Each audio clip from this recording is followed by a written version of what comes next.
Ethiopia is today set to hold a summit of the Horn of Africa bloc IGAD to discuss the conflicts in Sudan. Heads of state of the quartet mediation team, which includes Kenya, Djibouti, South Sudan and Ethiopia, are hoping to meet the heads of the warring parties. Army General Abdel Fattah al-Burhan had previously rejected Kenya's leadership of an IGAD mediation team. Already, a delegation from the Forces of Freedom and Change, a Sudanese political coalition of civilian and rebel groups, is in Ethiopia to discuss efforts to stop the conflict. Meanwhile, Egypt will host a summit of Sudan's neighbors on Tuesday to discuss ways to end the conflict. Well, let's rope in Girum Chala in Addis Ababa and Adel Mahroui in Cairo. Girum is joining us on the line from Addis Ababa. Let me start off with you, Girum, because the regional bloc IGAD is pushing ahead with its plan to seek for a peaceful solution to the crisis in Sudan. What should we expect from today's meeting in Ethiopia? Gulchis, first of all, as you might understand, this is an important summit since the IGAD meeting held in Djibouti, which mandated leaders from Kenya, Ethiopia, Djibouti and South Sudan to broker peace between the warring parties in Sudan. So today's meeting, first of all, was calling on the parties to achieve some sort of ceasefire, although there were so many attempts in this regard. They are also daring to ask the warring parties in Sudan to stop fighting so they can sit on a roundtable discussion to find a peaceful solution for the happening at the moment. The other most important thing, and this is also according to Prime Minister Abiy Ahmed, who delivered the speech as a host, and also the chair of the situation, President of Kenya, also saying that humanitarian access for the people affected in Sudan must be allowed, and this should be happening as soon as possible because people are suffering because of what he called a senseless war happening in Sudan. So these are the two important things. First, achieving ceasefire, and second, access to humanitarian services for the people affected by the war is what they're calling on at the moment. Well, Girum, you know, Kenya's chairmanship of the IGAD mediation team has not been received well in Sudan. How is this likely to affect the impact of IGAD's peace efforts? Well, we've been talking to people who are part of this meeting, Beatrice, and William Ruto's impact on the peace situation here in Ethiopia, for example, which was successfully held and then stopped the war in the north, is something undeniable. However, because of the differences that are being seen due to the perhaps the wing of General al-Burhan, there are still confusions whether President Ruto should continue as the chair or not.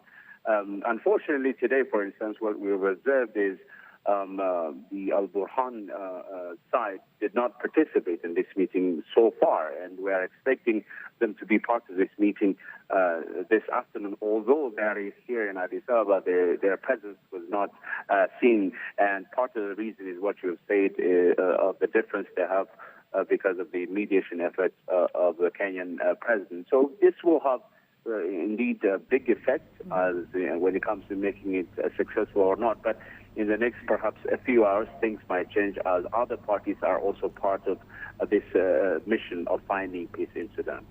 Well, let me now rope in Adel Mahroui. He's live for us in Cairo. Adel, Egypt says it will host a summit of countries neighboring Sudan later this week. How different is this approach likely to be in resolving the conflict in Sudan? Well, this is an Egyptian effort to try to get a unanimous stance from all those countries who are primarily affected by the crisis in Sudan.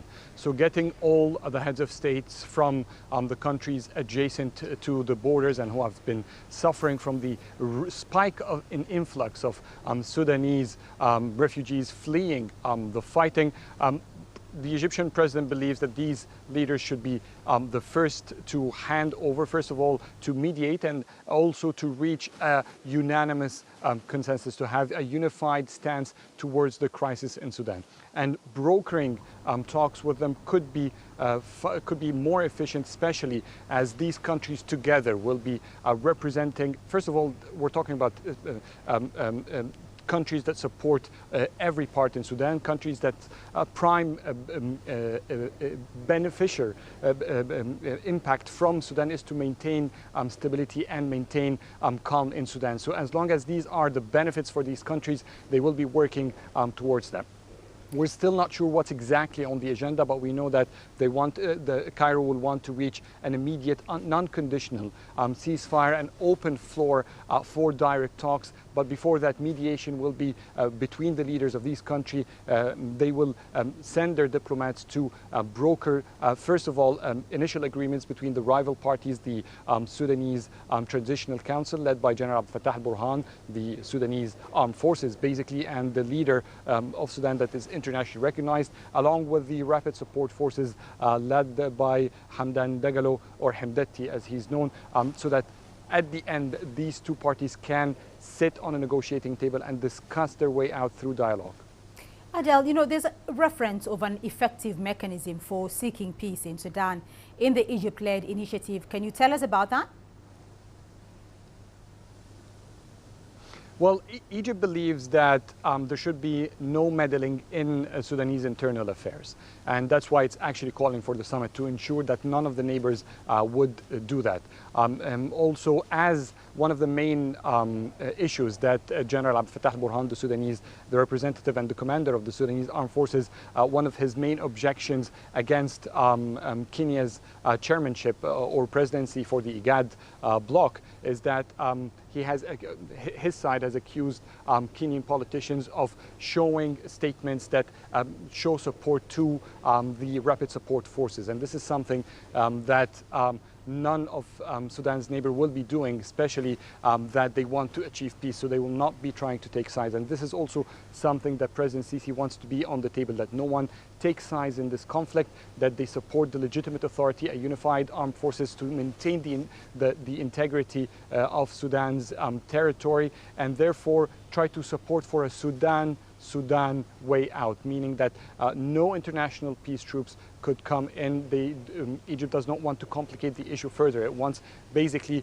for the rival parties to sit, talk their way out without interference from any foreign power, so that Sudan would agree as rival parties and also as political solidified groups to find a way out that everyone accepts without any foreign dictation to how this process should end. So basically, Egypt wants to maintain calm. That's the role of the regional neighbors and international powers if Sudanese parties accept them.